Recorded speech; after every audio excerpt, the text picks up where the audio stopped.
Welcome, everyone. We get started while the last people are still joining.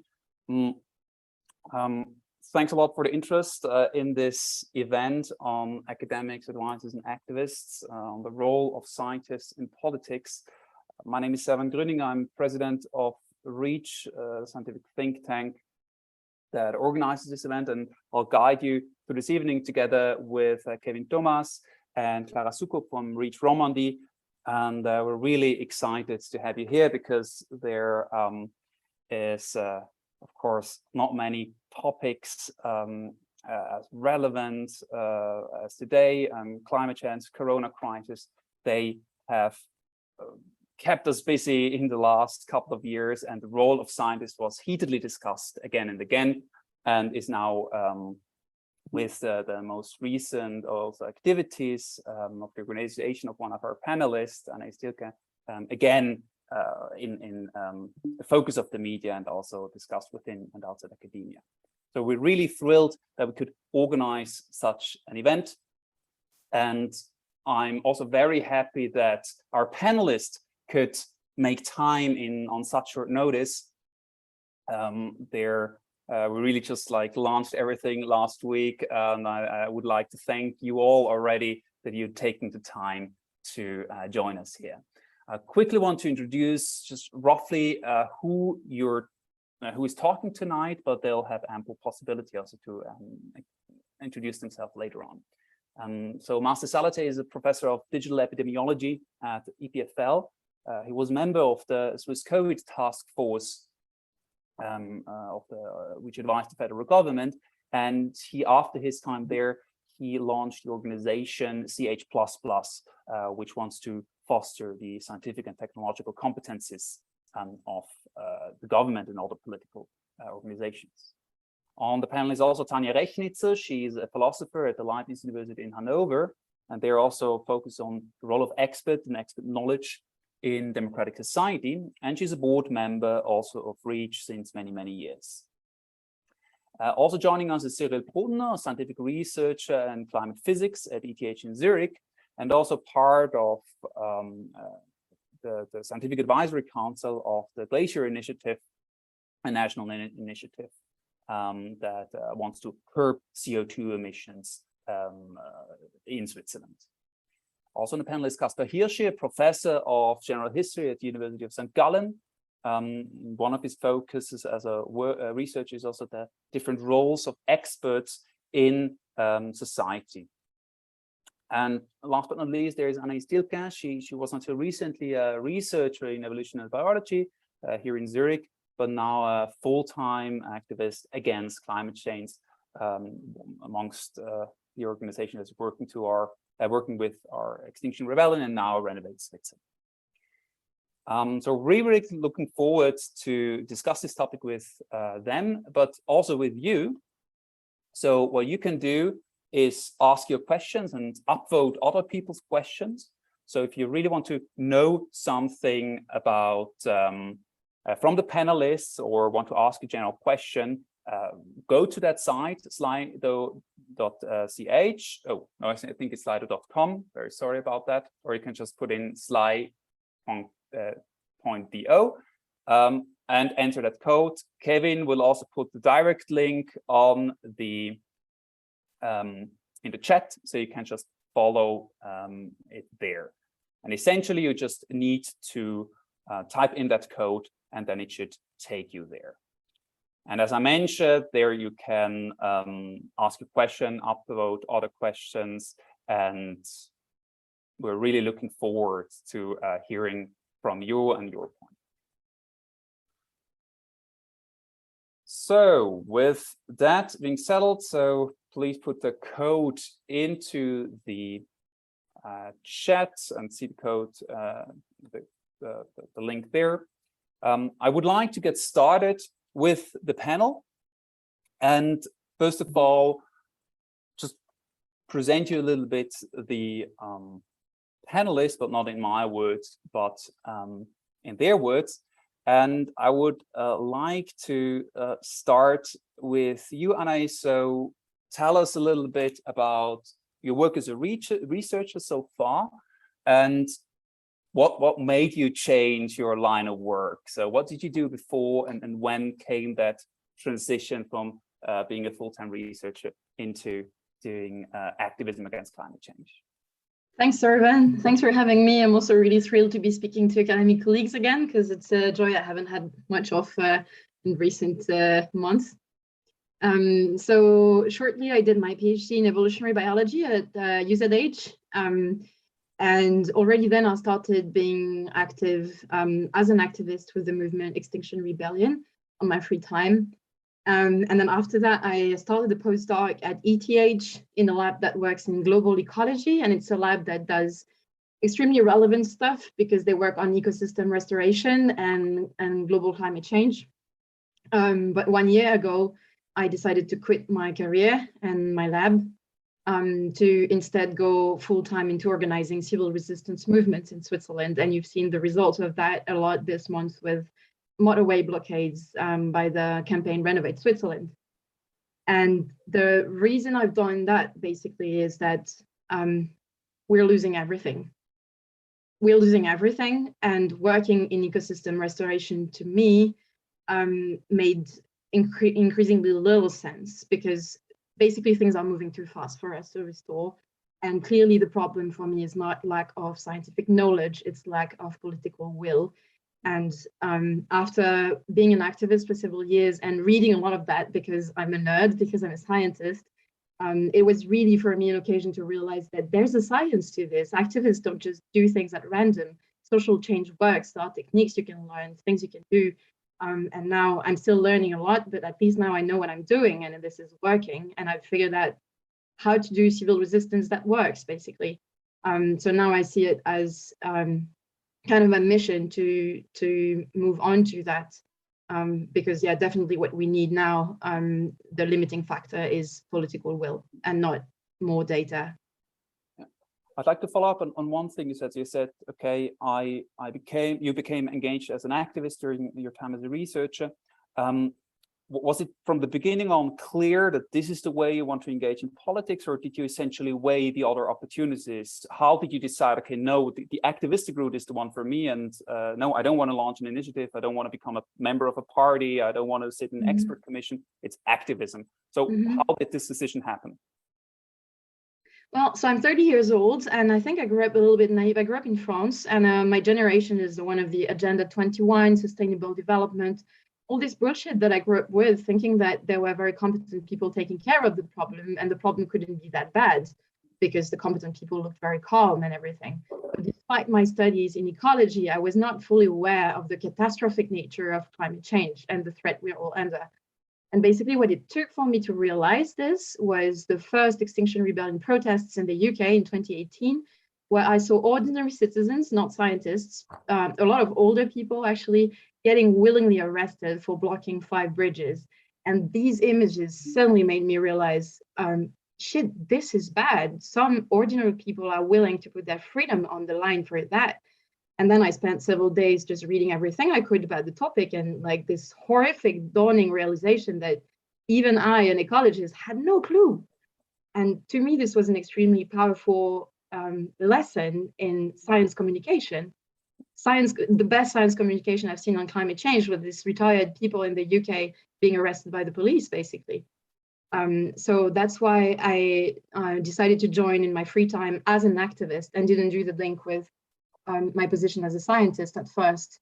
And this is also the reason that I didn't go into different types of actions, which had been done by lots of colleagues over many decades.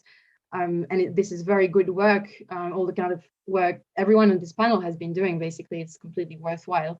But I think there's a real deficit in more radical forms of actions at this very late stage of a planetary emergency. Thanks a lot. We definitely will get into that later on. I would like to go to you, Marcel. You are a researcher at EPFL, but then during the pandemic also became a very public figure and directly involved with the powerful in this country on steering us through this pandemic. Tell us a little bit, like, how did this happen? What are you working on as a researcher, and how did it happen that you ended up in the advisory and the Swiss COVID task force, and advising essentially the government in how to get through this pandemic. Yeah, well, thanks for organizing this. Well, there's not a great story here because it was all relatively random. I'm sort of trained or worked a long time as an infectious disease researcher, but had actually a couple of years ago decided that I'd slowly like to get out of this and go more into nutritional epidemiology. And in 2019, a colleague asked me if I could sit in for a lecture on epidemiology in February 2020. And of course, right at the time, nobody knew what was about to happen. And so February 2020 comes along, and I say, okay, of course I can give a normal lecture, but this has to be about the coronavirus, obviously, right? And then things started to mount up to that date, and we decided to live stream it. Then I assume a couple of people at TV saw it and said, hey, we should probably ask this guy because he seems to know something about this virus. And then, I'm in the TV room, and then one thing happens after the next because they say, okay, you can say a sentence without stumbling. And then I'm always invited. And eventually I realize, okay, this is way too much, but it actually takes me some time to realize this. I only realized this in 2021 that I should have stopped doing this in 2020 and become much earlier active on the side, not as part of this task force. I think this task force did overall a very important job.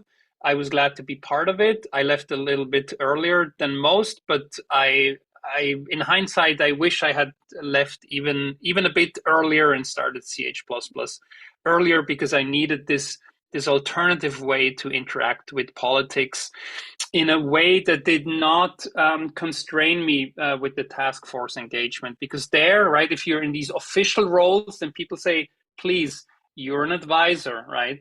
So please be quiet, advise and be quiet. And that's not what I wanted to do, right? I mean, I was fine advising, but this implicit demand that was not explicit, but implicit demand that if you're an advisor, then please be quiet, this didn't resonate with me. So that's why I started CH++ with colleagues. I want to follow up on that. So you said, okay, you're freer to engage in politics, but why did you want to engage in politics in the first place? I mean, you could say, okay, during the pandemic, there's a need for scientific advice, but why not just focus on your research and not have start your own organization and probably have a lot of additional work? So what motivated you there to start that? Well, because it wasn't just about the pandemic, right? The pandemic was just a literal drop. I mean, obviously a big drop. I had nagging feelings about Switzerland's readiness for various crises, certainly also everything involving technology and digitization. And then, this pandemic, but it was never enough to kick me really into action. I have this deep rooted belief that at the end, somehow people, the adults in the room will figure it out. And then this pandemic comes along, right? And I realize we're completely unprepared. Fine, we're in good company. But then I also realized that, people really, at many levels are, there has been 20 years of underinvestment in this type of infrastructure, and we're just not ready. And after this initial shock, right, more and more happened where, famously, we have then a large amount of the political establishment starting to deny certain scientific facts. And so there I realized, okay, the problem, right, is much much deeper than I had anticipated. And so that's why we kicked into action. Okay, thanks a lot. Would like to go over to you, Cyril. You're a researcher at ETH in climate science, but you're also engaged in various advising functions on a cantonal and national level. And you're also involved in the Glacier Initiative, which might or might not will be voted on, depending on the first vote we'll have soon about the counter proposal of the government. But tell us a little bit about your scientific background and what political activities you're engaged in. Yeah, so hello together. Very lovely to be here tonight and to have this discussion.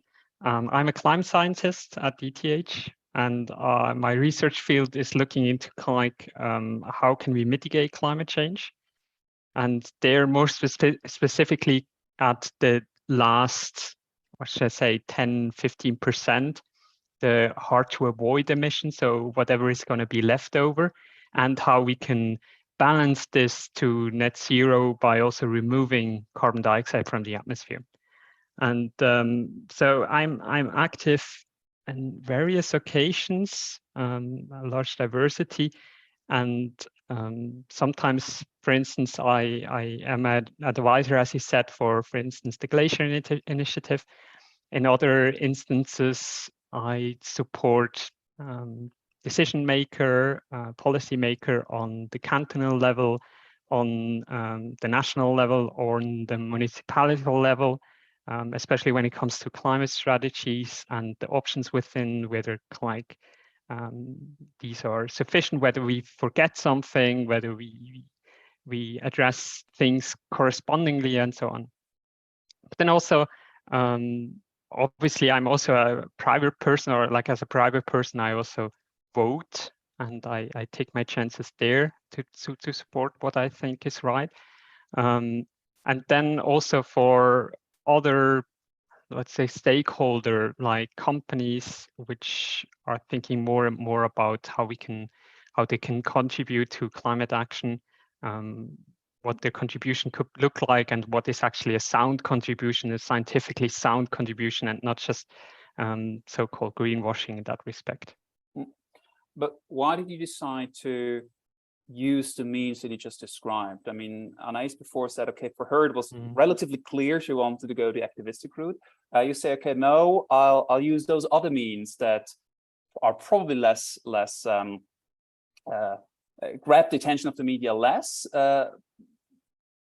Yeah, tell us a little bit about your reasoning. Why did you go for that direction and not the other? Or also say, okay, I go full-time into politics, become a member of a party, and try to go through the oxen tour, we say in Swiss German, and climb up the party ladder. Yeah, absolutely.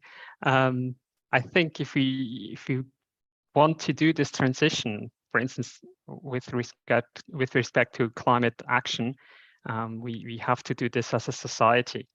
And I try to support decisions within the level where we are active as a society, be it decision makers, but then also, for instance, science communication, such that if we see decisions are being made, that they are being supported by the general public. And there I try to advise as best as I can what the consequences of different options are. So it's really hard to say whether I don't know whether the path I'm choosing is the right one or is the wrong one, whether I should become more active or less active. But at the moment, I think by doing what I do, I think I can have the best support to the general public, and this is how we can, in my point of view, get this transition going. Thanks, Locke. Yeah, I'll doubt whether we'll find the right path or the wrong path tonight. But the goal of tonight's panel is to show the different paths and discuss them critically. I want to go to you, Tanya. You're on one hand a philosopher, and focusing also on the role of experts, but you also yourself involved in more politically leaning organizations. For example, REACH was also a goal to foster this dialogue between science and society, and science and politics. So tell us a little bit about your own academic background and what made you get involved with REACH and other initiatives. Yeah, thank you. I think in my case, it's actually one interesting thing that you could say is that what helped me motivated to stay in philosophy was actually when I recognized the critical potential philosophy can have. And when I took my first in my undergraduate, my seminar on argument analysis, and I realized, okay, so that's something where philosophy can actually really make a contribution also to political debates. And I think without this realization, I might have like even chosen a different master. So I think even like my pursuing my academic field also partly was motivated by this insight that I realized, okay, philosophy often has something worthwhile to pursue. I think this is true for all of us. We would not study something where we think, okay, this is ultimately like worthless. So underlying all my research, I think you can say that there's a very strong interest in methodology, especially methods of justification, argumentation, rational decision. And so one reason why I became active at REACH was because I realized this provides me the ideal environment to bring in these skills and connect them with topics that also interest me personally, and to help people that also bring with them like relevant subject knowledge and then want to engage and to help them to do this in an even better way. And also because I think it's a great way to get into contact with with people from other fields and get a more interdisciplinary view also of societal issues, which is also something that I think we need more, especially, for example, in the climate case, because I think one aspect that Anais mentioned in the beginning about it, even that even she didn't really realize the full picture, is probably because we're not used to think about this as this big interconnected issue, but we're all in our silos, like looking at one aspect of it.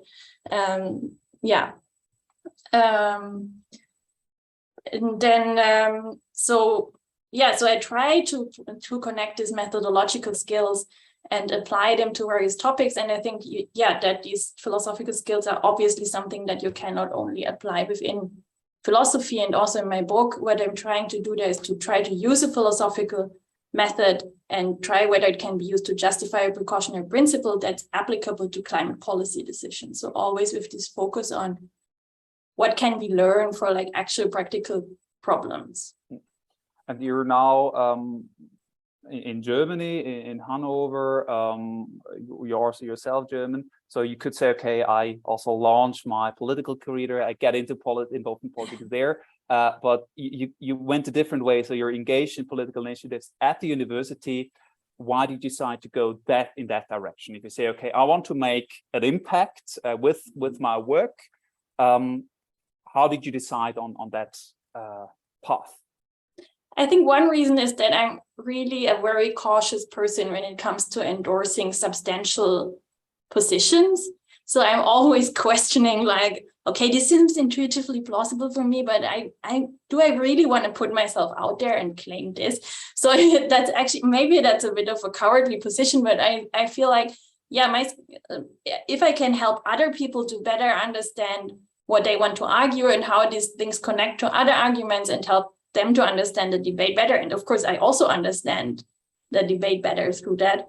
So I just feel like that's something that I'm more comfortable with, but also where I think maybe I think there are enough opinionated people, maybe. So, yeah. But I think this recently really changed also a bit with respect to like climate crisis, because I realized, okay, this is such a severe topic where really we have to do something. And also as a philosopher, at some point you have to ask yourself, what use is theory, like the nicest theory, when like the world is falling apart? So at some point, I think we also, like within the discipline, and that's something where I'm engaged now as like a speaker of the working group on sustainability in philosophy, we as philosophers also have to ask ourselves, how can we contribute to help combat the climate crisis? And also, like, do we maybe in certain ways how we do philosophy, or like also academia in general, the way our institutions are structured and working, maybe are we like contributing also to the crisis more sometimes than we help solve it, or at least like slowing it down, because there's this inertia of like, you have to have certain structures and publish, and these kind of things that might also distract people from the urgency of these issues. Thanks a lot. Talking about opinionated people, you mentioned them. There maybe enough out there, and there are definitely also very opinionated experts out there. One who intensively looked at the role of experts in society and also in debate, both historically and contemporary, is Caspar. Tell us a little bit about your research on that topic, and also how you yourself got involved as an advisor, both in Germany, but now also back here in Switzerland, when it comes to advising politicians or political entities. Thank you very much. It's a pleasure to be on this panel. As you said, Servan, I'm a historian by training, and since I started with my research, 20 years ago, I've always been dealing with political roles of scholars and scientists. And I think one basic statement I can make is that, at least in European history, but I think worldwide, scholarship, science has always been political. Think back to ancient Greece and the ideal of the philosopher king. Then one thing I studied in the Renaissance is the emergence of the kind of the role of public intellectual, who would publish political statements, trying to influence kings and princes. Then you have the role, Marcel already talked about it, of the advisor, which is very different. In the European tradition, the role of the advisor historically very much linked to legal expertise, actually, and science came much later. And you have the role of the critic, which was really emerging in the Enlightenment. And in the recent decades, I would say 19th and even 20th century, the role of the expert really became the dominant role in which science and scholarship got involved in politics. So historically, what I analyzed actually, and what fascinates me, is how there was a separation of roles during time, how different roles for scientists and scholars emerged. And all these roles had the purpose to influence political decision-making, to improve public goods, etc., etc. And what I observe in my more recent work on scientific experts is that in a certain sense, in the last few decades, also fueled by crises, this separation of roles is in a certain sense turning backwards, so that we do not separate roles that clearly anymore. We rather mix them very much, or we totalize them, as I would say. And the figure of the experts is, or has been in recent years, becoming a kind of an ideal in which scientists get involved in politics in all different kinds of clothes or hats, you could say, be it as advisors, be it as public activists, be it as media intellectuals, and some figures can even combine all these roles together. And my normative point of view is that this is a risk to democratic decision-making, because basically in the traditional understanding of the interaction between science and democracy, science was understood as a rather modest enterprise, as a skeptical enterprise, as science studies has shown, Shayla Jasnoff and others, so that it was risky to say that if you have a certain scientific finding, that there are clear political imperatives being derived from it. That was so science could be political all the way through, but that as a scientist you would have the normative role to be reluctant in declaring political imperatives, or even make claims that you should, as a scientist, be a political decision maker yourself. So this is what I observe rather critically in recent years. But I have to say, I interact with politics as well in different roles. So what Marcel has said, that's my personal experience too. With me, it was just the other way around, I would say. So I started off as a critic of political structures, of political decisions when it came to science policy, for instance. I wrote articles in the media. And then I was asked to join advisory groups as an expert. But for me, the decisive thing was that as soon as I get involved in an advisory role, I have to change my role as a public figure, speaking about these things. Because as an advisor, I'm mostly member of a group, and it's the group that acts in a privileged role towards politics.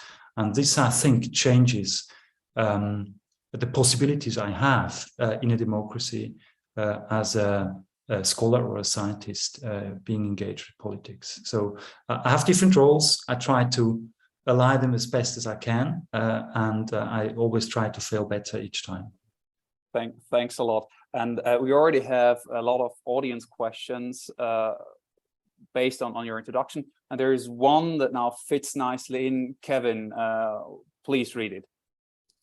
Yes, thank you. So there is a question from Claudio Paganini, who is asking, so between an advisor and an activist, where is the boundary? And where would be, on your mind, on your opinion, the biggest impact between an advisor and an activist?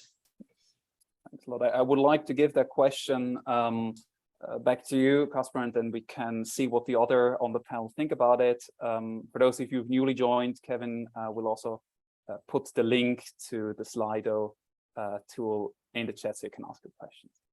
So where do we draw these boundaries? Yeah, thank you very much. It's a very good question. I think the two roles are really very much opposites. As an advisor, you have the privilege of direct access to decision makers. That's the traditional role. So you have the ear of the powerful. And this is a relation of trust between unequal persons. And this relation of trust is based on a mutual understanding that those who have power do not have enough knowledge to decide, and those who do not have power have the knowledge to make decisions better. That's the basic understanding between the role of advisors and decision makers. And you can see the culture of these roles already in early modern princely courts, for instance, as I said, with legal advisor. I think as an activist, you do not have this direct access to decision makers. You're in a much more independent role outside. You have less constraints of a trust-based relationship, but you're in a position where you criticize political decision makers for not having the right knowledge and not making the right decisions. So if you start as an activist, I think the basic is not trust; it's a certain amount of distrust, and you want to mobilize the public as well to put pressure on decision makers to act in what you think is necessary. Now, I think the basic question today, and we might discuss that later on, is activism in the sense of reaching the goals you want to reach. Is it the right measure in a certain situation when you have a topic already in the political discussion, when you have political parties whose main goal is to strengthen those goals you want to achieve, or is it rather counterproductive? I don't have a precise answer to this, but I think this is the basic discussion we have to have today when it comes to the different roles in which criticism to government can be produced. Thanks a lot for the answer. I'd like to take that and go to you, Anais and Cyril, as you're both involved also in topics of climate change with different routes. So we have heard this distinction. I would like to hear from you. How do you draw this distinction? So is it perfectly clear, for example, for the scientists involved in Renovate Switzerland, that they're activists now, and with that activism there comes also that level of distrust that was just described, and also a closing doors when it comes to advising now the political organizations and the political bodies that you want to influence? May I start, Cyril? Is that okay? Thanks a lot, Gaspar, for explaining all that beautifully. It's very clarifying. I really enjoyed your explanation. So like I'm a special case within Renovate Switzerland because I left my career, but we have like 3 full professors, lots of postdocs and PhD students who still are very much in academia as well. And I think what people do as activists has nothing to do with their scientific integrity within their work and domain of science production. So these are 2 unrelated things. But what I find really interesting is to come back to this point of distrust. I think you also mentioned being a critique was one of the traditional roles of many of scientists. And here it really is about being a counterpower and calling out the fact that our politicians, our leaders are not doing what they should be doing. They're not doing their job. And the campaign I'm in, Renovate Switzerland, is quite interesting in this respect because we actually deliberately went to pick a demand that is feasible. And it's a no-brainer, basically. In Switzerland, we have 1 million homes that are completely leaky. They're hell to heat. It's a huge source of emissions. Benefits nobody to leave them like that. So we deliberately pick something where all experts would agree, all stakeholders, apart from the gas industry, agree that we need to do this. It's not being done. So here, there's a lot of advising to do with like exactly how and so on. And there's a lot of goodwill within the institutions at different levels. Where people will need the voice of experts to guide them. But basically, the most important thing is that even this simplest step, the Swiss government is not doing it. And that's where the duty to just call out this very dangerous lack of action and deliberate lack of action and just complete bamboozling of the population becomes really important. And that's what scientists have engaged in doing as well. In Renovate Switzerland, not necessarily as scientists. I think what they bring with them is the following. If we are in such a dire situation, whom do we expect to do such radical actions, showing such a willingness to put ourselves on the line, if not scientists? Because the determination it requires to do such things, to physically risk yourself, to spend 30 hours in custody, to risk your reputation, this requires insane amounts of determination, and I believe this determination should come from a knowledge of the situation as well. And in that respect, I find it makes a lot of sense that scientists would turn to that as well. But can I follow up on that? So in the beginning, you said, okay, there is this clear distinction between what scientists do as activists and what they do in their scientific work. But now you say, okay, because of their scientific insight that makes them uniquely qualified also to engage in this kind of activism. And I'm paraphrasing here. I think Julia Steinberg also wrote something on Twitter that as a reaction to demands that she should stay in her office, that yes, she would stay in her office if those in the other offices, in the politicians' office, would do their job. I don't see how this is a clear distinction between the 2 roles, because they're intimately linked, both in her statements and now in your statement. So could you explain, why do you say, okay, there is this clear division, and how do you make out this division? So I think Caspar said it really well, that if you really advise, I guess you should stick to advising and not like publicly call out things that you're actually helping to shape behind the stage. And what I meant was that people in their own scientific expertise have integrity in their lab, their findings and so on. But it is also true that scientists, even if your field has nothing to do with climate change to start with, we're uniquely equipped to just learn to read each other's papers as well, and understand how basically how science on climate is produced. So in that respect, I think we have a role of whistleblowers to the rest of the population. Thanks a lot. Cyril, what is your take on this? So how do you see yourself primarily as an advisor, even though you're also involved in the initiative? Where do you draw the line? Where do you make this distinction between your work as a scientist and as a politically active member of the society? It gets, listening now to the discussion, I'm reflecting, and actually it's quite tough, I think, to make like one clear line where you're an advisor or what are you. And evidently we're human after all of us, and we all have biases. And as a scientist, we have to be wary of our biases and try to be as neutral with our work as possible. At least that is something I try to pursue. And for that perspective, I don't see an issue with somebody being, say, a scientist and sometimes also an advisor, and being an activist, if you can make a separation between the two of that. Because once again, even though I'm not an activist, I have my biases, a very strong one.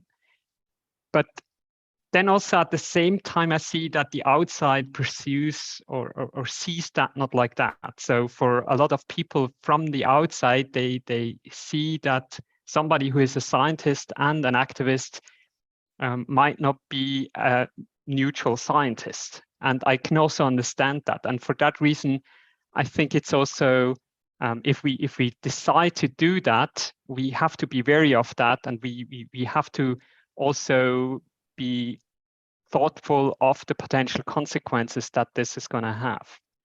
And for myself, I always struggle to also remain neutral in the best sense. For instance, I always use the word climate change rather than climate crisis, exactly for that reason, to be more neutral, even though for me it is a crisis as well. So yeah, it's always kind of like it's always a, I wouldn't say a struggle, but I'm always reiterating my state, what is okay, what isn't okay. If you also think about, and something I really very much struggle of, as an advisor, your statements should be policy relevant, but not policy descriptive. And I always feel like, once again, also policymaker, they're just humans. And if I sit together with a couple of colleagues and we chat about the topic and they ask me, hey, what is your take on it? And I bring some input from my work, from my experience, I think I should be allowed to also say, hey, if it was me, I would opt for option A, or it should also be allowed to go ahead and say, hey, I can think of 3 options, A, B, C. I can also say, for me, option B is the best, but evidently to decide, the decision has to be made by the decision maker. But I don't see the issue in communicating that way, but as an advisor, it is an issue. You may not do so. And so, yeah, it's I wouldn't say there's a clear boundary, and I also often struggle with the boundary. Thanks a lot. I'd like to take that point. So in the end, you advise, you show options, policy relevant insights, not policy descriptive, but then you in a way need to live with the decision. Obviously, some scientists don't see it like that. Otherwise, they wouldn't be active on the streets and protesting. Because for whatever reason, and Anna, maybe later you can give us also some insights on that, for whatever reason, they think, okay, no, even though there were politically legitimate decisions happening there, they do not justice to the crisis we have. I would like to have your opinion on this, Tanya, how you see this discussion from your research on the role of expert knowledge. So should it be prescriptive, or should it only be policy relevant? What's your take on this? So I think primarily I would also say scientists, they cannot make the political decisions, at least like in a democracy. We're not a technocracy. This has to be made by the decision makers. But then, of course, we very quickly also come into problems that maybe even very good advisors will sometimes struggle to explain it in a way that maybe policymakers will fully understand it. But that's one side of the problem. Something else that now I want to add to this whole discussion, whether they will have to live with it, with how the decisions are made. I think this depends on how these decisions are made and how they are justified. And I think especially in the climate case, what we see often is that politicians will endorse certain goals, but then take actually policy measures that will not fit with these goals at all. And also in the climate case, it's maybe also a special problem because it's really this global and intergenerational problem where our local democratic institutions might like fall short of really addressing this. And so then things are decided on a global level, but these decisions are not really democratically legitimated. I mean, many people that are this have implications for, and severe implications that have to live with the consequences, they never got any say in that. So then I think that's also something that makes the situation so complicated in the climate case, because you can also argue there's some sort of moral duty to stand in for these people that otherwise don't get a voice. And this is very difficult to do through like democratic engagement in one state. So this is one side of it, and then the other side, the other aspect, like that's really connected to this is, I think it's entirely legitimate for scientists to call out politicians when they're ignoring scientific findings or misrepresenting it, because I think this also connects with their duty to provide a secure knowledge basis. But then the lines between clarifying the facts and engaging in politics, they very quickly then become blurred. Thanks a lot for that. And this calling out where people do not adhere to the current standard of science and technology, that's also one of the missions of CH++. So I'm naturally curious, Marcel, how do you try to find the balance between this more activistic aspect of it?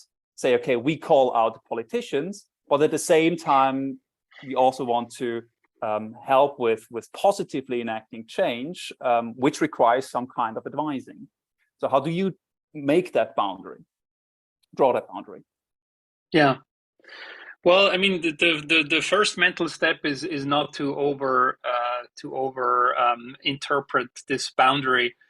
I mean, these boundaries, right? I mean, they're also sort of definitional boundaries. I think they become interesting when the question turns to power and impact, right? And where do you have power and where do you have impact? And my experience so far has been that in general, right, if we criticize decisions or we make certain demands, right, on the political level, that nobody turns around and says, well, now I'm sorry, I can never take advice from you again. I mean, people, especially in Switzerland, are sort of very open to that. I mean, this whole system that we have both political roles and also private professional roles and private roles, and that we can wear multiple hats at different times. So as long as it's clear which hat you're wearing.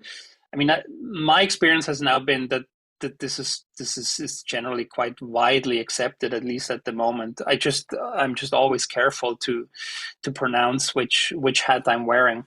But in my view, this works relatively well, and it is also part of the political game, right? You can be loud on the outside, and you have to be if you want to be heard in the public.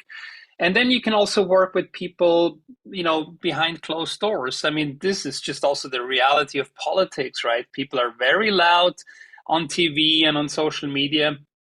And then they go back, right, to their job, be it in parliament or somewhere else, and they will find compromise and work with each other where it's possible.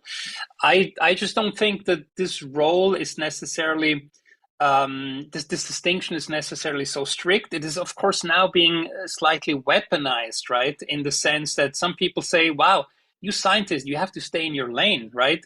Don't you dare interfere here with the political process, right? Because we're just someone else, right? Who's taking part of the attention, who's shaping public opinion. And of course, many don't like that. And then they come with these old-fashioned distinction of roles and say, don't you know that you're not supposed to do that? Well, okay, maybe I was not supposed to do that in 1950, but it's 2022. The game is different, right? Dynamics are different in the media, as we've seen in the last couple of weeks.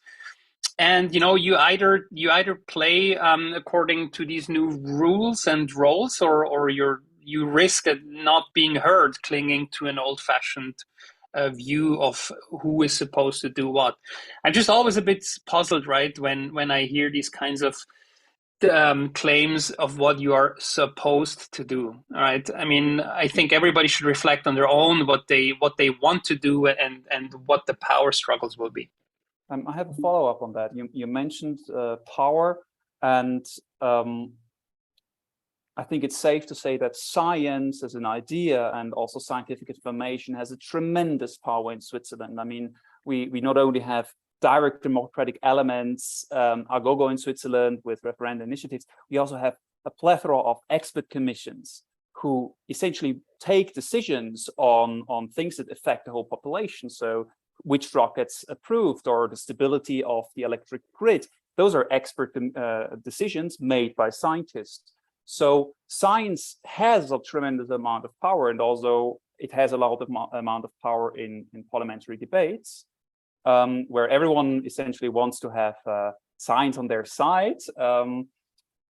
So doesn't that amount in a way, isn't there a danger if you now say, okay, we also play in our politics as scientists, that you on the long run undermine that tremendous power, that you say, okay, I can get some wins on the short run, but as soon as I go down on their level, in a way, I become a politician myself, I also lose the trust and that discursive power that science has. And in the end, science will not be perceived as a producer of reliable knowledge, but rather as one of many interest groups in this country.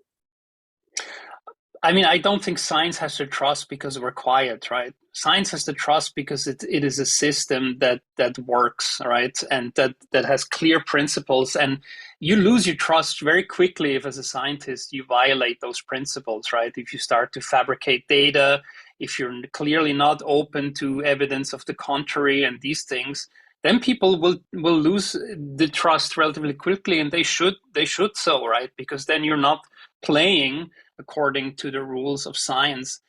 But when it comes to politics, I mean, again, where do you draw the line? Frankly, right? My definition of politics is at least two people in the same room, right? Politics starts. You just cannot avoid it. And if we speak out and for certain things that we think are justified scientifically, and those have real world implications, then some people will say, well, now you're doing politics. Well, so be it, right? I think these distinctions are artificial and not super helpful. At this point, I would like to go to a next audience question, because we talked a lot about, in a way, also the responsibility to go out there. There's an audience question on that. So Kevin, please go ahead.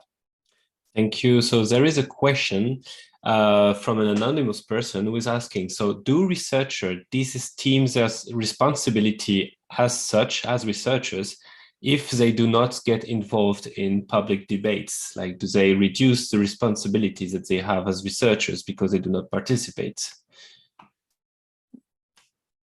This goes to the whole panel. I'm not sure I got it. Maybe I can start. So I think the question was if researchers who do not engage politically kind of lack responsibility. I wouldn't say so. I think there have always been important scholars and scientists doing tremendous work, which was in their time not of political relevance. It could have become relevant decades later, centuries later. It could have been a great cultural achievement without any political significance. So I think we always have to cherish all scientific work which is done without any political goals.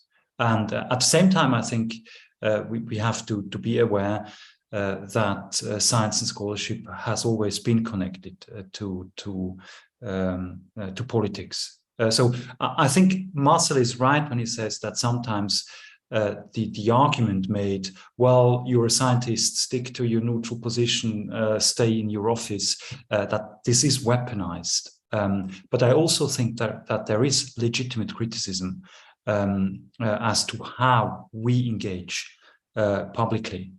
Democracy is a rule-based system, and as Servan has said, science has an enormous power in this system. So I think for science to have democratic legitimacy, it's absolutely key that the political power we enjoy is based on rules which are transparent, so that the public can also understand in which roles we as scientists and scholars engage with politics. I would just like to give you one example. I think that the discussion about Julia Steinberger, about her role with gluing her on the floor, it missed a decisive point. I think as a professor of a university, if you want to be an activist, that's perfectly fine. You can do that. You can glue yourself to the floor and be prepared to pay the consequences. That's fine. To me, there are two problems. One is that the scientific facts we have, and they are enormous, about climate change, they don't tell us what exactly we have to do. So I think you're making a non-scientific statement when you say the science is perfect, we have to do exactly this and that. So we have to train 100,000 workers to insulate homes. Maybe we could also say change the heating systems. That's the basic goal. So their politics starts, and science can't give a precise answer. That's one problem. I think the second problem, and that relates to something that Cyril has said before, is that Julia Steinberger is a very important author of the last sixth climate change report. And the official function of the IPCC, for which she is an author, is, as Cyril said, that this body, and it's a specific position, this body is not policy prescriptive, but policy relevant. And now I think there is a certain conflict of roles. If you are an official author of a report which wants to be policy relevant but not policy prescriptive, and then in having that role, you start as an activist with very precise demands on politics, then I think you have a certain conflict, or the IPCC has a certain conflict, because it has lead authors who are at the same time activists. And for the public, I think it's difficult to understand that you can at the same time be, in a sense, neutral and in the sense a very strong party. So there I see a conflict, and I regret that in the public debate this has not been mentioned until now. So the conflict has been made in an area where it isn't, that scholars or scientists shouldn't engage publicly. Thanks a lot for that. So Professor Steinberg is not here, but Anna is. It would be great if you may be able to give some insights into that and react to this.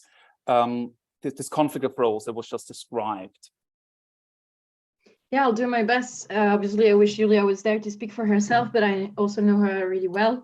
And as, like, just to give some context as well about where I get this perspective from, I've been invited a lot recently to talk to the media, especially in France, as a scientist who now got engaged in civil resistance.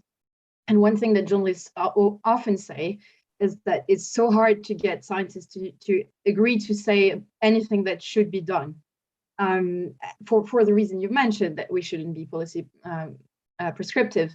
But right now, the stakes are so incredibly high, and some things are so incredibly obvious. Like we could argue about why we picked the demand of Renovate Switzerland as a complete no-brainer. It's pretty hard to find anything that would be less controversial. Basically, that's what we went for. And I think these niceties that you've just explained, Caspar, are really interesting things to think about intellectually, and also to build really strong institutions of science and like very strong, like how it fits in the jigsaw with democracy. Right now, these niceties, I think, are a little bit irrelevant compared to the absolute emergency we're in. And I think from the outside, the public really, really, really needs to see scientists who freak out and take risks. And one thing I'd like to mention there is that in our individual roles, our universities would tend to hopefully support us into going into civil disobedience. And there's been this really interesting report made at the University of Lausanne by Augustin Franière and some colleagues. Maybe, I don't know if Servan, you'll send any references after this call, but maybe I can link this there. And the question was, what's the role of scientists in engagement with society? And one of the chapters was about civil disobedience and looking at the evidence.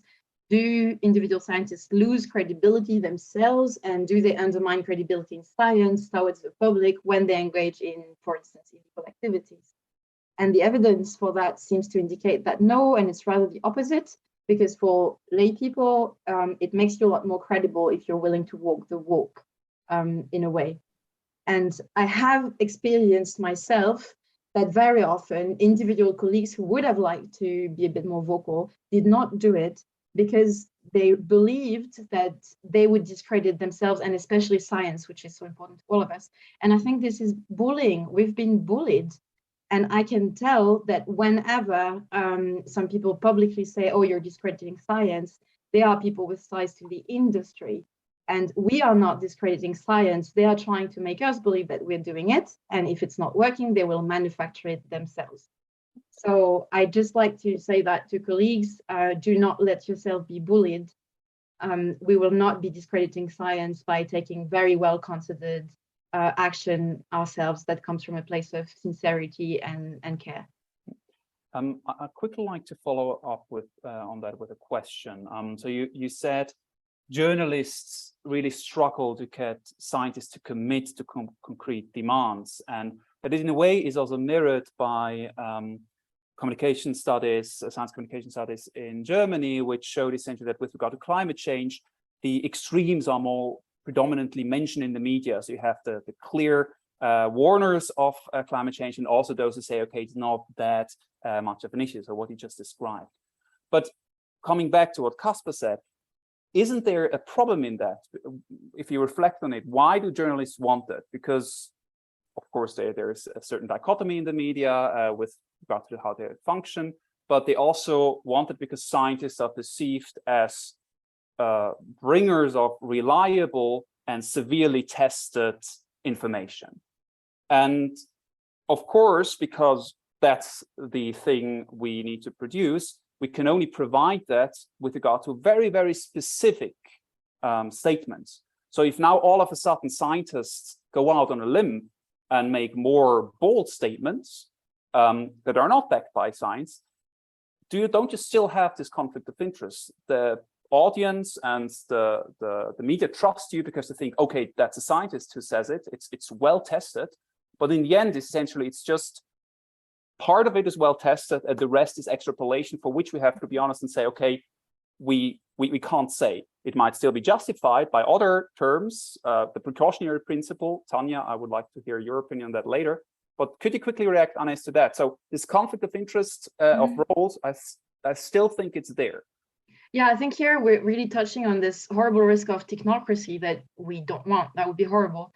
And that's, I think, like, there are many threads in this conversation are tying to this. So I hope it's a good moment to bring up this thing called citizens' assemblies. That is a really interesting way of bringing together science and the population to produce politics. I'll just explain very briefly what it's like, but the general idea is to randomly draw citizens from a given population. And I still want to have an answer to my question, so I'll follow up with it. Oh, I'm sorry. Shall I proceed? Or? Yeah, proceed. I'll follow up with my question again. Okay, I'm super sorry, Sarvan. I think I'm gonna get back to that, but like, I hope so. Anyway, so you draw a random sample of the population that's as representative as possible, and then you give them a lot of time with scientists to discuss all kinds of questions. So there might be a theme, for instance, climate policies. And then scientists really are there as advisors to citizens who are supposed to try to come up with something quite global and coherent, just not one single issue, and it's not direct expert knowledge. And this, to me, is a very beautiful way of creating politics and putting science in the hands of citizens. And this has been tried in many countries with actually a lot of success. One of them was France, for instance, but where the beautiful adventure stopped was that the 149 measures that the citizens had came up with, which were science-backed, very happily incorporated by the population itself. The French government didn't implement really a single one of them to satisfaction. So here again, we're running into this wall that the people governing us do not want to take action. However well we present the science to citizens, however well we create this consent in the population, even with citizens' assemblies. Yeah. So yeah, so I don't question. think The that a question scientist was- answering a question about policy on TV is good. I think scientists maybe being put together with citizens, having a lot of time to produce things is much, much better if I get given the choice. Okay, but in the current system, you say, okay, because in the current system, we don't have that opportunity, it's still better for scientists to go out on a limb, but maybe also claim something as scientists that they can't really prove scientifically because of the urgency we're in. Do I understand that correctly? I think with sufficient caveats, yes, for sure. Like you can completely say that one specific measure, everything indicates that it would do basically no harm or whatever. I think scientists are really good at putting a long list of caveats. And sometimes the list is not that long compared to other things. And that's maybe when we should actually feel confident to say it out loud. Thanks. So let's quickly segue. No, let's first take an audience question before we head over to the precautionary principle. Kevin. Yes, so there is a question about how we could prevent positive feedback loops such as confirmation bias between the activists and the academic scholars. And the follow-up question to that would be, how can we prevent those bias from seeping into the academic work? Thanks a lot. And I would like to give that question to Cyril.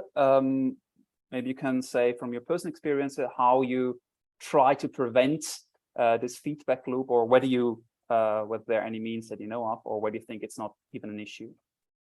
I mean, it is an issue. You need to be very wary of this issue. The question is only to what amount does it contribute to our work?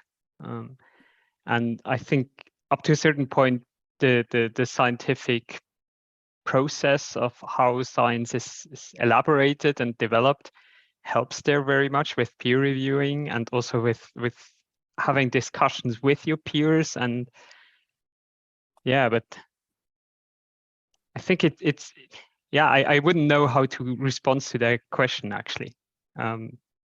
Maybe somebody else can take over and elaborate a little bit more.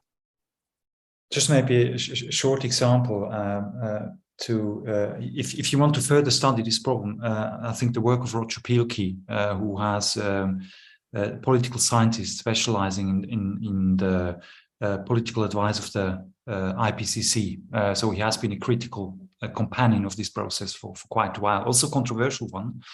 But what he has tried to emphasize is something that Servan mentioned, for instance, is that the extreme scenarios in the IPCC report, that they get much more traction than the more modest scenarios.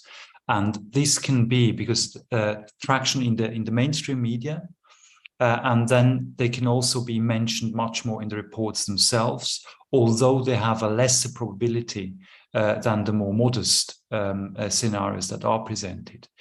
So there you can see that problem. I think the first thing which is important is that you raise awareness of these problems. That, for instance, when you develop different scenarios, that the media will always concentrate on the extreme ones, that activists will concentrate on the extreme ones, but that as a scientist, it is your duty to look at the probabilities of the different scenarios, and in a certain sense as well, have a kind of a counterintuitive attitude that you look at the less popular and less extreme scenarios more closely, and maybe as well talk publicly about them to make sure that you don't have a misleading image of the scientific work you're doing in this area. Maybe can I step in quickly and raise a rather provocative thought, food for thought? So Annie, you said before that scientists should freak out, and up to a certain point I agree. Up to another point, we can ask whether that is kind of like leads to the correct action within the society. But then going back to what Kasper just said, up to a certain point, you can also go ahead and say, actually, the best climate scientist is the one which goes ahead, or who goes ahead and in, hopefully not, but let's say in 30 years, 40 years goes ahead and say, oh, we got a warming of 2.74 degrees. and I said 2.73, yeah, I did it right. And he doesn't care about this person. He or she doesn't care whether this is good or bad, but it's just like that the thought and the science behind was sound. Because then this person is not so susceptible to the extremes. And up to a certain point, this climate scientist would then not freak out at the current results and the current science going on, because he's purely interested in the science itself, just for food for thought. Maybe I can jump in here, because I think in the last couple, there have been many points where I saw connections and wanted say something. On the one hand, I think this whole idea that scientists can be completely neutral and science can be completely value-free, I think this is like very disputed in philosophy of science. It's more the consensus that actually it's the opposite. And then it's as like that if you think it's value neutral, that just means because these values are so transparent to you that you're not aware. I mean, also the climate scientist that would only care that his prediction was right, that also expresses some sort of value of like not caring about the consequences, and that's not a value, right? Then the other thing about only caring about the extreme scenarios, I think this is where, when Servan mentioned the precautionary principle, I was like, oh, I wanted to say something different. But actually, I mean, I think in this case, it's really important, because I mean, even if this is very unlikely, as catastrophic as some of these scenarios can be, I think we have to ask ourselves the question whether it's really like the responsible and also the rational thing to say, oh, it's like very unlikely that we will come to a hot house Earth. So we're going to focus on the modest scenarios, whether this is not like very problematic, and whether like if it gets bad enough, then other considerations than just the probability should come into play. So that wasn't that. But then also circling back to this first, like the question before from the audience, whether scientists who do not engage like in policy relevant research, whether they maybe are not responsible. And I think Kaspar gave a good answer on this, that like maybe there's not always an imperative to do policy relevant research. But on the other hand, we can ask whether when you do policy relevant research, whether then you do not have a certain responsibility to also make sure that this gets carried out, that is the message gets out, and that you also in a way act accordingly. And so because I think in climate science, but correct me if you're wrong, obviously, if I'm wrong, sorry, because obviously you know this much better from the inside, but it seems to me that there has been like a lot of pressure to stay neutral, to not be activist in order not to undermine truth. At least maybe this changed also now, but I think there, and like not to make alarmistic claims. And I think there are studies that show there has been a sort of conservative bias, that people have been reluctant to make strong claims because they don't want to be seen as alarmist. And that's why one of the reasons why like the prediction get worse every time, because people realize, oh, we have been very cautious about this, but actually it's much worse, which might also be a reason to pay more attention to the like very severe outcomes. Sorry, I'm just covering everything that was mentioned before, but about this point, Servan, that you also said. Oh, wait. As a moderator, and I'll try to make a quick break here and zoom in on one thing you mentioned. So thanks a lot for covering that. It's just one point about the recommendations that I want to get back to, but okay, no, so do that first, and then I would like to zoom into the question of the values, also referring to the question we're just addressing about these feedback loops. But go for the recommendations first. Because the other point about that scientists should not make direct policy recommendation. I think it's right that they should not say this is exactly what you should do, but I mean, what they can do is like hedge their recommendations and make sort of hypothetical statements saying like, if you have these values, then if you do policy X, this will like contribute this much towards your goals, or like get in conflict with it here. And then if you maybe do this sort of citizen panels that Anais talked about, they even might know what are the relevant values, or they also need input then from like citizens and from politics to know what the goals are that people are interested in. But I think then you can maybe like walk this line of making policy relevant recommendations without prescribing policy and yet giving more precise statements than just saying like, oh, I can only present the data. Thanks. So coming back to question of the values and how they influence us. So you mentioned, okay, they're probably anyway there. So this idea of completely value-free research should be questioned. However, whereas we can gladly go into that a little bit more, but I think that warrants a different panel. I think what can be said is that the perception of science and the way how science influences politics is with exactly this lens, that it's value-free. So what do we do now as scientists with these values? How do we as scientists, if we know they're there, engage in politics knowing that they expect us that we're essentially value-free, and give them an objective view on what, like I'm going on out on a limb here and say what reality is, what is really true, because that's where the power comes from. If a scientist said it is like that, then it is like that, and there's no other way. I mean, with that comes a great responsibility. So I would be curious to hear from you, but then also the others, what do we do now with these values? How do we present them if we can't limit ourselves just to provide the facts? Well, there's a more recent paper, I think, from Stephen John, and he makes this argument that a lot of like trust in science might be based on like a false folk philosophy of science. Like people have misleading ideas about how science works, like that it produces this fixed, very secure and unchangeable facts, that it's like individual people doing great things and all these kind of things. And then if they see how it's actually produced, this undermines their trust. And it's a question how we should deal with that. His suggestion is actually that we should be less transparent, and kind of, because it puts people in a better epistemic position if they trust science. So we should kind of try to not be entirely transparent so they will trust us and be better off. But I think that is also a kind of paternalistic picture. And also this is like, he also says, okay, this is a short-term solution. In the long term, we should work towards like changing this and give people a more realistic picture about how science works. And I think in science communication, for example, people are already very aware of the roles of values and so on.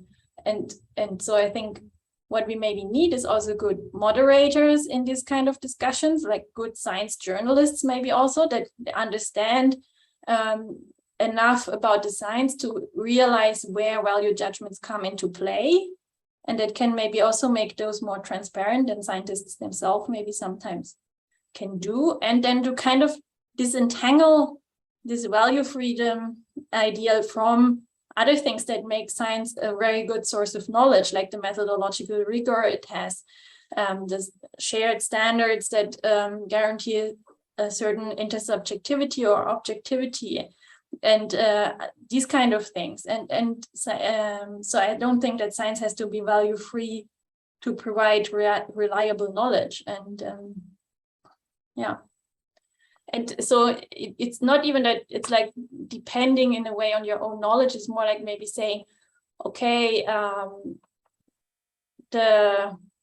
these kind of the methodological decisions here were made in line with these kinds of values, but then it's not that the research that was done depends in any problematic way on these values. It's still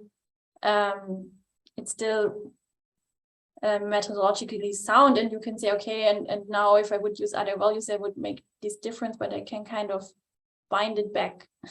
I'm not sure if I'm explaining this very well right now. Oh, thanks a lot. How do the other panelists at CISO, how do you balance your like the values within your scientific research? If I might just add something to that, giving an example of how important values are. I mean, I think it's really absolutely clear there's no science without values. You have science immanent values. Robert Merton has studied them. So, for instance, the organized skepticism, that you really have to look critically at all data methods, etc., and others. And then you have the intrinsics values, where it can get more problematic, so that what your religion, your political views are, that has an impact as well on how you do science. And so values are there all the time. I think what's key today, and what has been missing in the pandemic, first of all, is that scientists themselves, experts in the public domain, try to make their value judgments transparent, so that the public can see where scientists stand politically. So it's nothing wrong that scientists take a political stance, but it should be declared as such, and it should not be said that science says we have to do this and that. And I think one very good example is how countries and how expert bodies dealt with the question: should schools be closed, or should they remain open? So we have studied this for the Science Task Force in Switzerland and the Leopoldina in Germany. The Science Task Force in Switzerland, that has not been really discussed, never made a strong statement on schools. And as we were informed, maybe Marcel can confirm that, there wasn't kind of a broad agreement on schools. There were different positions. And if you listened to virologists, you would get a different opinion than if you listened to somebody being an expert in pedagogy, for instance. So the science could be different, and the values could be different. Because you could say that for pupils, it's absolutely important to have as much normalcy as possible. But you could say for the old folks, the risky folks, you should take the precautionary principle and close schools. In Germany, it was very different. The Leopoldina took a very decisive position, saying it is scientifically necessary to close schools in December 2020, and that there is no alternative. So in a sense, I think what I criticized as well is that they were taking a very strong normative stance that you can take in that situation. It's justifiable, but they didn't explain it with their normative positions. They explained it with science. And for me, that was wrong. Because you don't differentiate enough between what norms you're guided by and what the science can say. And my colleague and friend Alexander Bogner, he has said that this is democratically problematic, because if we do that extensively, we have, instead of value conflicts in a democracy, where you can have different positions and different positions are legitimate, we have knowledge conflicts, and we tend to have a situation where everybody depicts the other position as idiots or deniers, etc. But they might have, in a value sense, a legitimate position. So talking more about values and sometimes less about science and knowledge could be an advantage in dealing with such complicated issues. Thanks a lot. So to maybe close the discussion also about values and go to the next. I'd really like to jump in on that, if I may. And then I have a question to Marcel, and then we switch to audience question. Go ahead, Anais. Thanks so much. Yeah, I think what you're hinting at, Caspar, is also the importance of having diversity of perspectives. And so I'd like to take this opportunity to go a bit into meta discourse and looking at us around this panel. We're all white people, born in France, Switzerland, Germany, if I'm not mistaken. And right now we've just talked about how the IPCC report classifies scenarios in like extreme and likely, not that extreme, and so on. I mean, right now, a third of Pakistan has been underwater. This is fairly extreme for the people who live there. And so I'd like to take this opportunity to tell an anecdote, which to me speaks 1,000 words. Last year, just before the Extinction Rebellion occupied the center of Zurich, I had just left my job at ETH, and I shamelessly siphoned off the email addresses of my entire institute. And I sent an email to 6,000 colleagues telling them that they know the situation is dire with the climate, and I was inviting them to consider getting into civil disobedience for those of us who could afford it, while people with maybe more precarious situations, foreigners, could take roles that are not risky legally. And I invited my colleagues to have lunch with me over Zoom to just chat about this. 6,000 people. I met 8 of them, and they were a woman from Iran, a man from Iran, a woman from Afghanistan, a man from Georgia, a man from Russia, a woman from Mexico, and 1 female professor from Germany.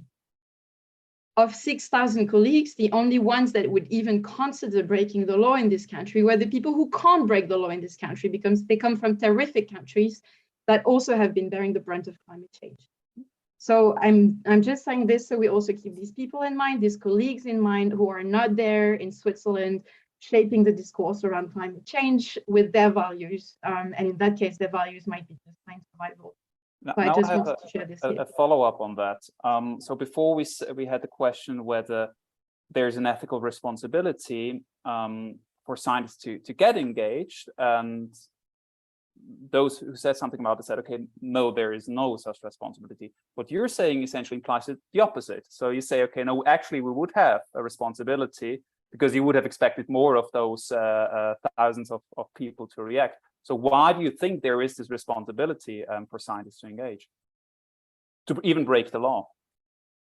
I think we all have this responsibility. The problem is that most of us here in Europe do not realize it, because also we trust our institutions very much. We trust that politicians will listen. We trust this model of writing reports. And if we present them with knowledge, they will act on this knowledge. Other participants have talked about that, of course, before. And I think it's a very comfortable thing to do, and that comfort gets in the way of action. Whereas these colleagues from other countries, they know full well that it's very hard for people who are in charge to give things they don't want to give, to act with enough urgency. They know that sometimes it's important to sacrifice yourself or put yourself in a difficult situation. And this is just sociologically speaking, most scientists in Europe who are from Europe have no understanding of these power relationships and their power as an individual and a citizen as well, to get out of the little box they've been put in. For the final part, I would love to go into this the question of the means, but also of the institutional opportunities, democratic opportunities. I have one final question regarding the values to you, Marcel, because what is interesting when you also look at the CH Plus website is yes, one of the goals is to promote science and technology, but there are also many specific values. And I also know that, because full disclaimer, conflict of interest, I'm on the advisory board there, that you're preparing a scientific rating for politicians. So what were your reasonings there to enact this kind of value-driven project also? Because on one hand, you have to define your values with which you engage in politics, and on the other hand, you have to kind of find an operationalization for scientific values with which you gauge the scientists. Could you maybe say something about the politicians? The politicians, sorry. Yeah. So I mean, just a small correction, right? It's not a scientific rating. This is a completely, value-based judgment, as you say, where we assess, how fit are people with respect to technological competence and scientific affinity.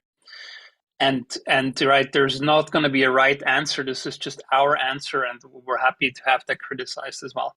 But coming back to the question, right, about the values, yeah, I mean, it's completely value driven, right? We're not a scientific institution. There are plenty. We're activist, political, value, however you call it, right?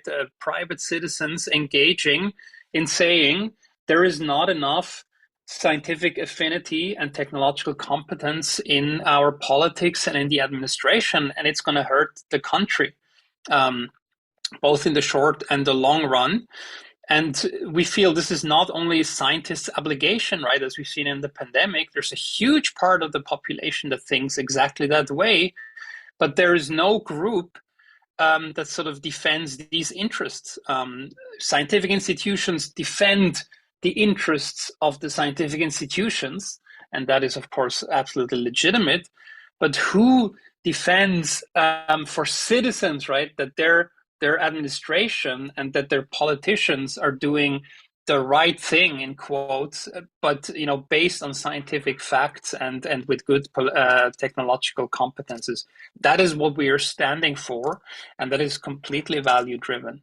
But still, how do you decide, okay, what the right course is? Because we can't draw that from science itself. We need something in addition. So how did you make that decision that, okay, those are the values we're standing for? I mean, this was just a consensus, right? In that sense, we're just like any other group. We find a consensus and say, where should we go and where do we see the greatest lever effect? And for example, right, we're not super active in the question of climate right now, because we have a lot of strength in questions related to the health system. We have a lot of strength with questions related to technology. And there we have two very active strands. And then on the meta level, right, we just called a few days ago for more scientific competence in the Federal Council. We called for a state secretariat for cybersecurity, and so we're rather than saying you have to do exactly this concrete policy, we're very often involved in saying you need to structurally change things so you can deal with these questions. But again, right, they're value driven. There's no scientific truth that says a state secretariat or a Bundesamt for cybersecurity is the right thing, right? This is completely personal judgment of the people involved in CH++. Thanks a lot. To wrap things on a little bit, and you already provided keywords for that, I'd like to zoom in really on the situation we have in Switzerland and on the roles that scientists play in political engagement. And by that, we can maybe also en passant answer a couple of questions that we might not be able to hear completely, but that were raised. Because now I think it comes together. It was inspired by the question, okay, how far can scientific engagement in politics go, especially considering the situation we have in Switzerland?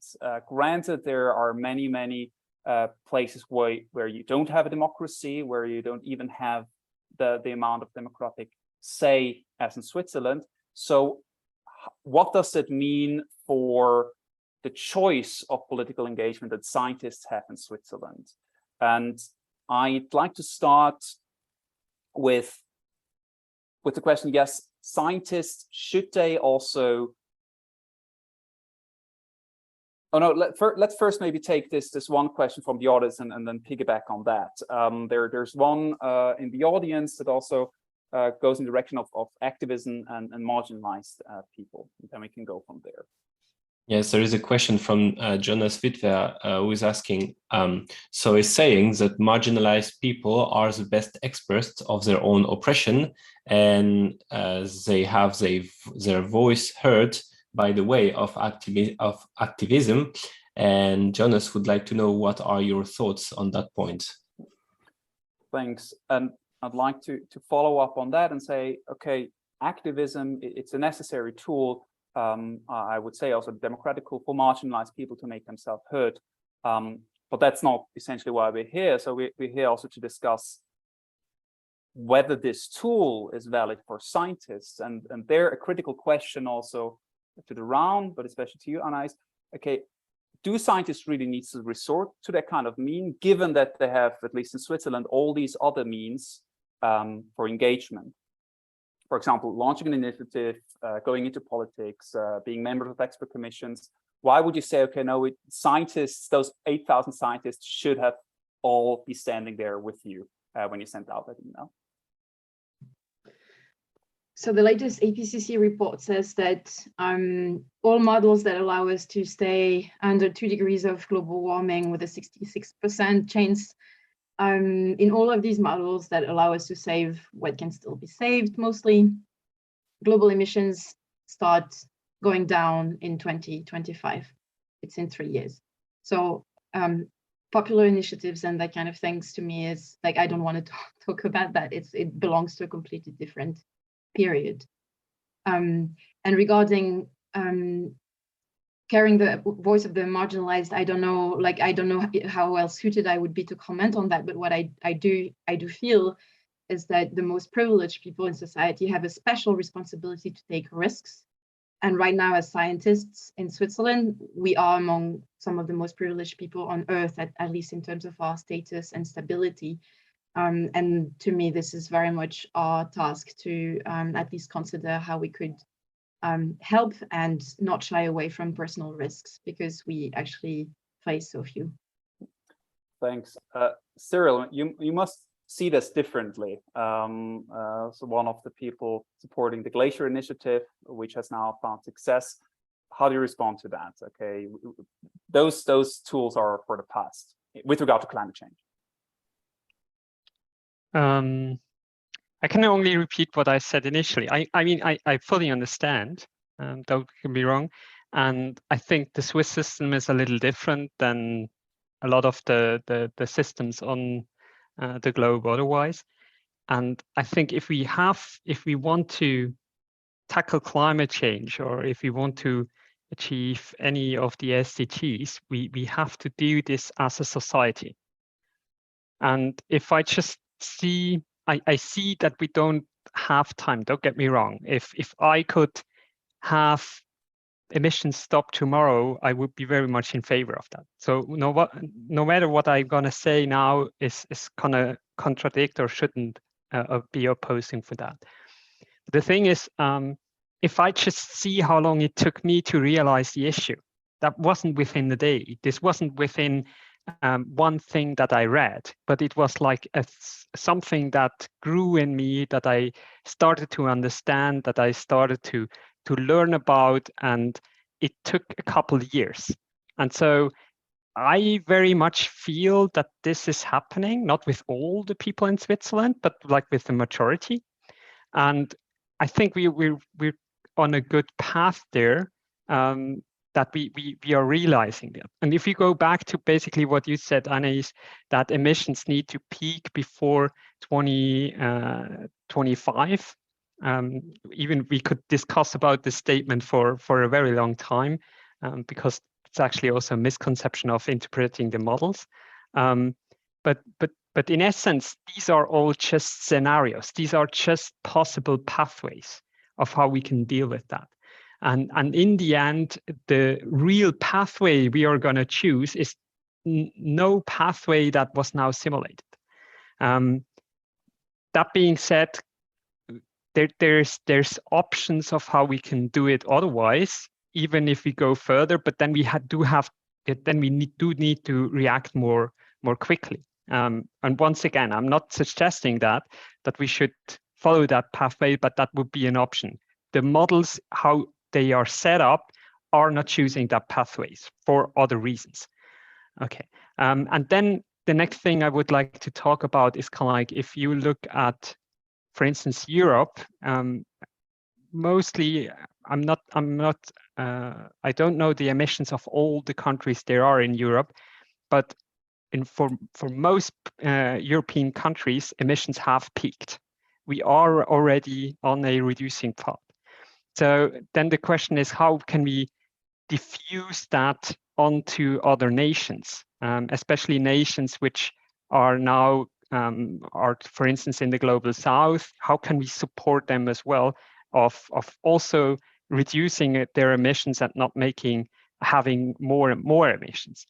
So I think it's a lot of social elements within, and it's not just about kind of like just the knowledge that we need within the science and just diffusing the knowledge, but it's also kind of like to get the public support in that. Thanks a lot. Going on to you, Tanya. You know the situation also in Switzerland very well. Given, and also in Germany, given the democratic means that are at hand, how do you judge the means of that go beyond the legal boundaries for democratic engagement for scientists. So is that something that, given the urgency of climate change, can be justified, and how? Yeah, I'm not sure I will have a satisfying answer to this question, because I'm not really, I mean, the topic of civil disobedience from like a philosophical perspective is completely new for me. And I think it's very difficult to say whether this is justified here now, like under which conditions it's justified. And I think there's also like, and I'm also not an expert on the empirical data, but it seems that at least we can have, so several things. On the one hand, I think we can have different forms of activism, and these things don't exclude each other. I even think, depending on how scientists go about this, doing acts of civil disobedience doesn't need to, like, certainly doesn't exclude them from being reliable researchers. Maybe it will get in conflicts with them being advisors because of the special role an advisor has. But I mean, there's lots of scientists working on climate change. If some of them do like civil disobedience, there will still be enough to fulfill the role of advisors. And then I think the question also quickly for me is more like which forms of activism are appropriate with respect to the climate change, because that's maybe a specific situation, and I'm not sure if the situation really is for scientists that different from normal citizens, if you look away from like specific maybe forms of conflict of interest, and also on how they present themselves there, if they're like but I really, in the climate case, I find this really difficult, because I mean, also like people, these are, if it's people that have been involved for a long time in this process, and they're seeing like this really frustrating inertia of politics and these committees that meet and that are basically stalling. And at some point, I think you have to ask yourself, like, how useful is what I'm contributing here? Because I think Anne also stressed it, like the knowledge is here. Of course, there's still many questions to to address. But yeah, maybe I'm rambling a bit, but so let's maybe we don't need to find all the answers tonight. Yeah. given that we are already 1 to 8, I would like to give the final word back to Casper, because you mentioned something in the very beginning that we're now back to, and that's a question of activism also in relation to things or topics that are already in the center of the attention. So I would just quickly also like to hear your opinion on that. In this particular case in Switzerland, what are, in your point of view, also the justified means for scientists to engage in the democratic discourse? Thank you very much. Yeah, I would like to come back to the question of Jonas. I mean, historically, activism or civil disobedience has often been related to issues which haven't been in the center of attention yet. So that it was the right of marginalized people without any political representation to highlight problems that were not enough discussed about. This, I think we can agree, is not the case with climate change now.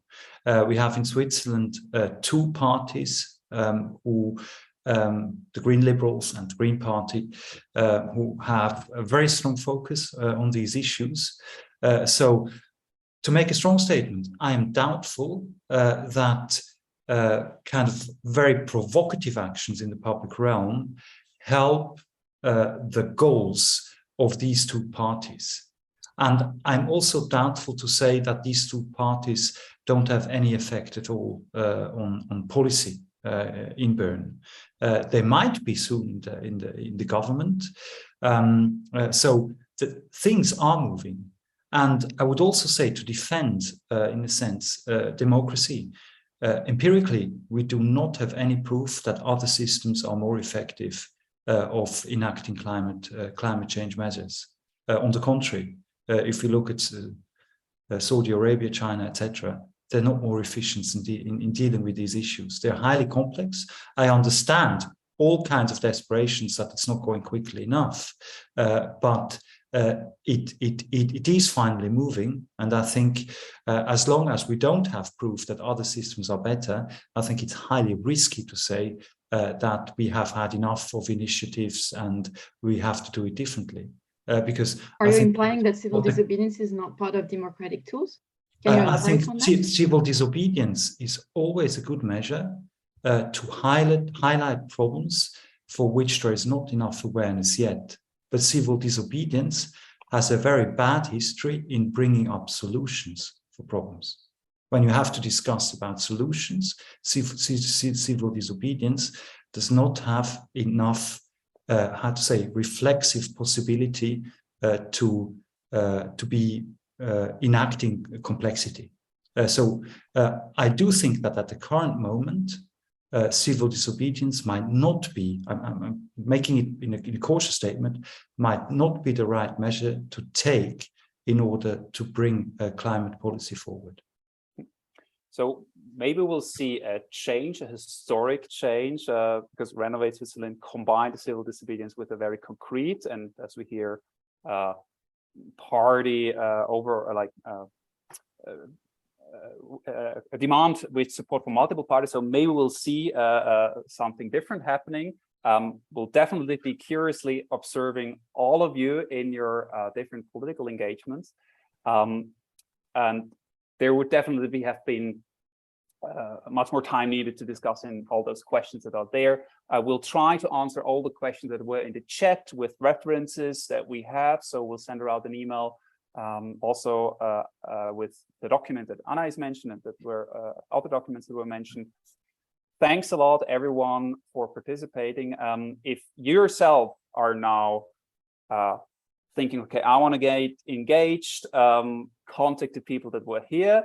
If you want to get involved, or also participate in the idea competition that Reachus currently has. So until Sunday, you can provide an idea to prevent the crisis of tomorrow with science. You can hand it in. I'll quickly share that here. You can win money prizes, but much more interestingly, probably for the most of the participants here, is the special prize will then be supported by us. Special prize contains support from us in the realization of that idea. We'll highly recommend that you participate. There will be an interesting panel also reviewing the ideas, and will portray your ideas to the general public if you're interested. Deadline is this Sunday. You find it also on the Reach website. And with that, I would like to thank everyone who participated, everyone who came to the discussion. It was, at least for me, a very intriguing discussion. I hope it was the same for you. Thanks for your participation. Thanks also, Kevin and Clara, for the support in the moderation and in the note-taking. And I wish you all a very nice evening. And yeah, have a nice day.